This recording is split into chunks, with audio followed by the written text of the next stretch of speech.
સમાચાર રાજકોટમાંથી મળી રહ્યા છે કે જ્યાં અગ્નિકાંડના વિરોધમાં કોંગ્રેસ દ્વારા વિરોધ પ્રદર્શન કરાયું। બહુમાળી ચોક ખાતે કોંગ્રેસના નેતાઓ ઉપસ્થિત રહ્યા, જેમાં ગેનીબેન ઠાકોર, અમિત ચાવડા, જિગ્નેશ મેવાણી પણ ઉપસ્થિત રહ્યા। અમિત ચાવડા, જેની ઠુમ્મર, હીરા જોટવત સહિતના નેતાઓ અને કાર્યકરો પણ ઉપસ્થિત રહ્યા। અગ્નિકાંડમાં ઇજાગ્રસ્ત યુવક પણ સ્ટ્રેચરમાં હાજર રહ્યા। સીટના અધિકારીઓની બદલી કરવાની માંગ સાથે પોલીસ કમિશનરને આવેદનપત્ર આપશે।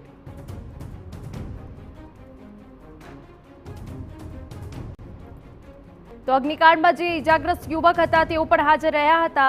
કોંગ્રેસ નેતાઓ દ્વારા આ વિરોધ પ્રદર્શન કરવામાં આવ્યું હતું, જે બહુમાળી ચોક ખાતે કરવામાં આવ્યું હતું। એ દ્રશ્યો અમે તમને બતાવી રહ્યા છીએ કે જ્યાં કોંગ્રેસના નેતાઓનો વિરોધ સામે આવ્યો અને તેમાં ગેનીબેન ઠાકોર, અમિત ચાવડા, જિગ્નેશ મેવાણી, જેની ઠુમ્મર પણ ઉપસ્થિત રહ્યા।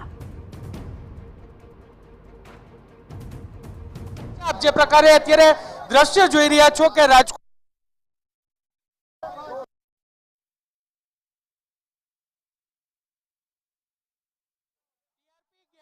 અગ્નિકાંડમાં ન્યાયની માંગ સાથે કોંગ્રેસ દ્વારા ઉગ્ર વિરોધ છે તે કરવામાં આવી રહ્યો છે। આપ જે પ્રકારે અત્યારે દ્રશ્ય જોઈ રહ્યા છો કે રાજકોટના બહુમાળી ચોક ખાતેથી પોલીસ કમિશનર ઓફિસ સુધી રેલી સ્વરૂપે નીકળી અને પોલીસને આવેદનપત્ર છે તે આપવામાં આવશે। જે પ્રકારે કોંગ્રેસની માંગ છે કે જે સીટના જે અધિકારીઓ છે તે અધિકારીઓ છે તેની બદલી થવી જોઈએ અને નિષ્પક્ષ અધિકારીઓ છે તેમને જે તપાસ છે તે સોંપવી જોઈએ તેની માંગ છે ને। આ માંગ સાથે અત્યારે જે પ્રકારે તમે દ્રશ્ય જોઈ રહ્યા છો કે મોટી સંખ્યામાં કોંગ્રેસના કાર્યકર્તાઓ અને સૌરાષ્ટ્રભરમાંથી જે કોંગ્રેસના આગેવાનો, ગેનીબેન ઠાકોર આપણી સાથે છે। ગેનીબેન, શું કહેશો આપ? આજ સુધી જીવલેણ અનેક કાંડો બન્યા, પણ એક પણ કાંડની અંદર તટસ્થ તપાસ થઈ નથી, ગુનેગારો સામે કોઈ કાર્યવાહી થઈ નથી અને એટલા માટે કરીને આ ઘટનાઓ રોકાતી નથી। શું કાર્યવાહી થવી જોઈએ, શું માનો છો તમે? એમને કાયદાની ભાષામાં જે આપણા બંધારણ પ્રમાણે જે ગુનાખોર પ્રવૃત્તિઓ સામે કાર્યવાહી કરવાના નિયમો છે એ નિયમાનુસારની કાર્યવાહી થવી। વારંવાર આ પ્રકારની ઘટના થાય છે, તક્ષશિલા કાંડ હોય કે મોરબી દુર્ઘટના હોય, રાજકોટનો અગ્નિકાંડ હોય, શું કહેશો આપ? ગુજરાતની અંદર અનેક આવા કાંડો થયા, નિર્દોષ લોકોના જીવ ગયા। સીટની રચના કરવી, દેખાવ કરવો અને ભીનું આંકેલી એના જ મળતિયા લોકો હોય છે, એટલે કોઈ ઠોસ કાર્યવાહી નથી થતી અને એટલા માટે ગુજરાતના નિર્દોષ લોકોના જીવ લેવાની સિલસિલો થઈ ચાલુ રહે। હવે તમે સંસદ સભ્ય છો, સંસદમાં આ પ્રકારનો આનો મુદ્દો ઉઠાવશો? જરૂર પડે ચોક્કસથી ઉઠાવશું। સ્પષ્ટપણે ગેનીબેન ઠાકોર છે તેઓ કહી રહ્યા છે કે કેટલાક મળતિયાઓ છે તેના કારણે આ પ્રકારના કાંડ છે તે થતા હોય છે અને અત્યારે જરૂર પડશે તો તેઓ સંસદમાં પણ આ મુદ્દો છે તે ઉઠાવશે તેવું કહેવું છે। અમિતભાઈ ચાવડા છે, અમિતભાઈ શું કહેશો? અત્યારે એક વિરોધ પ્રદર્શન કોંગ્રેસ દ્વારા શું રજૂઆત?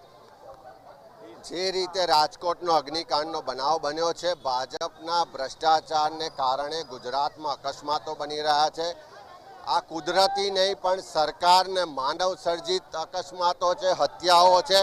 ત્યારે એવા સંજોગોમાં નામદાર હાઈકોર્ટે જ કીધું કે આ એસઆઈટી યોગ્ય નથી, ત્યારે નાના અધિકારી કર્મચારીને બદલે મુખ્ય જવાબદાર જે પણ કોર્પોરેટરથી લઈને મુખ્યમંત્રી સુધીના ભાજપના નેતાઓ ભ્રષ્ટાચારી છે એમની સામે કાર્યવાહી કરવા હાઈકોર્ટના સિટિંગ જજ મારફત આની નવેસરથી તપાસ થવી જોઈએ। એસઆઈટી પણ નવેસરથી બનવી જોઈએ અને જે પણ ભાજપનું ભ્રષ્ટાચારનું મોડેલ છે જેના કારણે લોકો મરી રહ્યા છે એ ભાજપના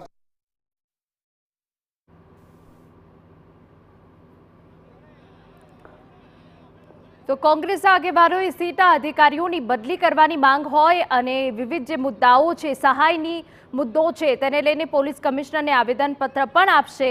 પરંતુ એ પહેલાના અમે તમને દ્રશ્યો બતાવી રહ્યા છે કે જ્યાં બહુમાળી ચોક ખાતે કોંગ્રેસના નેતાઓ દ્વારા વિરોધ કરવામાં આવ્યો હતો, જેમાં ગેનીબેન ઠાકોર, અમિત ચાવડા, જિગ્નેશ મેવાણી ઉપસ્થિત રહ્યા હતા। કલેક્ટર કચેરી પહોંચીને બહાર સૂત્રોચ્ચાર કરવામાં આવ્યા હતા અને તમામ લોકો જે ઉપસ્થિત રહ્યા હતા, કોંગ્રેસના કાર્યકરો પણ હાજર હતા અને આ સાથે અગ્નિકાંડમાં ઇજાગ્રસ્ત યુવક પણ સ્ટ્રેચરમાં હાજર હતો અને એક જ માંગ છે કે સીટના અધિકારીઓની બદલી કરવામાં આવે। આ પહેલા જે પણ ઘટનાઓ બની છે અને તેમાં જે રચના કરવામાં આવી છે ટીમની, પરંતુ હજુ સુધી ન્યાય નથી મળ્યો, જેથી કરીને તેઓ સીટ ઉપર શંકા વ્યક્ત કરી રહ્યા છે. સીટના અધિકારીઓની બદલી કરવામાં આવે તેવી પણ માંગ કરી રહ્યા છે.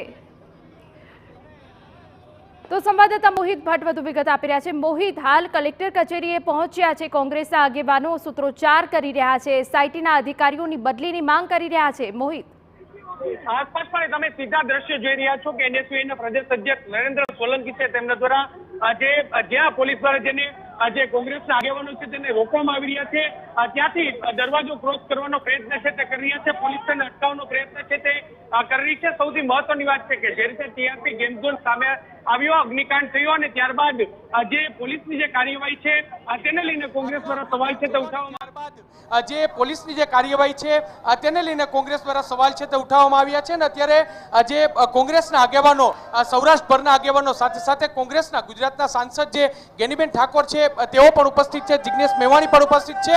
અને તેઓ અત્યારે જે વિરોધ પ્રદર્શન કરવા આખા કેસમાં જે ફાસ્ટ ટ્રેક કોર્ટમાં કેસ ચાલવો જોઈએ, સાથે સાથે જે એસઆઈટી છે તેમાં અધિકારીઓ છે તે તટસ્થ અધિકારીઓની નિમણૂક કરવામાં આવે અને પીડિત પરિવારને 1 કરોડ રૂપિયા સુધીનું જે વળતર છે તે આપવામાં આવે તેની માંગ સાથે અત્યારે પહોંચ્યા છે.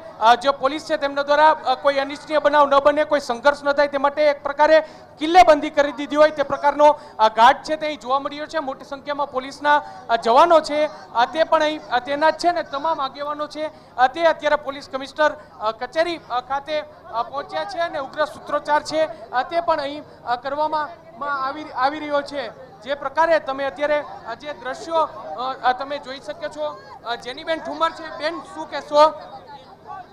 જે પ્રમાણે ભ્રષ્ટાચારના ભરડાના લીધે ભારતીય જનતા પાર્ટીના શાસનમાં અવારનવાર આવા બનાવો થાય છે, છતાંય આખું તંત્ર ક્યાંક ચૂપ છે, મૌન છે. ન્યાય અપાવવા માટેના કોઈ પણ પગલાં જે ઠોસ સબૂત સાથે આગળ વધવા જોઈએ એવા ક્યાંય દેખાઈ નથી રહ્યા. પરિવારના જે પીડિત પરિવારો છે, પરિવારજનો ચિંતામાં છે કે એમને ન્યાય મળશે કે કેમ. જે પ્રમાણેની તંત્રની કામગીરી ચાલી રહી છે, પૂરે આખા રાજકોટ શહેરમાં જે ઘટનાઓ થઈ, એક કોર્પોરેટરને અહીંયા હાજર હોવું જોઈતું હતું, પરિવારોની મુલાકાત લેવી જોઈતી હતી, તો નથી લીધી. ખૂબ દુઃખદ કહેવાય. કોંગ્રેસ પાર્ટી પરિવારોને ન્યાય નહીં મળે ત્યાં સુધી લડતી રહેશે. સ્પષ્ટપણે જ્યાં સુધી ન્યાય નહીં મળે ત્યાં સુધી ઉગ્ર વિરોધ છે તે કરવામાં આવશે તેવું કેમનું જે કેવું છે. જેની ઠુમર કે જેઓ અમરેલીના જે કોંગ્રેસના આગેવાન છે ને તેઓ પણ અહીં પહોંચ્યા છે સૌરાષ્ટ્રભરમાંથી. વસરામભાઈ સાગઠ છે. વસરામભાઈ, શું કહેશો, શું રજૂઆત?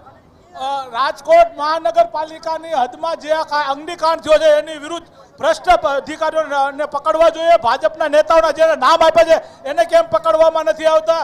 અને જે સીટની રચના કરી છે એ સીટની રચના સામે પણ અમારો વિરોધ છે. ને સારા પ્રતિષ્ઠિત યુવા અને નિષ્ઠાવાન પ્રમાણિક અધિકારીઓની નિમણૂક કરવામાં એવી પણ અમારી માંગ છે. આ પીડિતોના ન્યાય માટેની લડાઈ છે. પીડિતોને જ્યાં લગી ન્યાય નહીં મળે ત્યાં લગી કોંગ્રેસ આ લડાઈ ચાલુ રાખશે. દેખાઈ રહ્યું છે કે કોંગ્રેસના નેતાઓ દ્વારા વિરોધ કરવામાં આવી રહ્યો છે. એસઆઈટીના અધિકારીઓની બદલીની માંગ હોય કે પછી સહાયની માંગ હોય, તેને લઈને કલેક્ટર કચેરી પહોંચ્યા છે. અને એ દ્રશ્યો અમે તમને બતાવી રહ્યા છે કે જ્યાં સૂત્રોચ્ચાર કરીને વિરોધ નોંધાવવામાં આવી રહ્યો છે.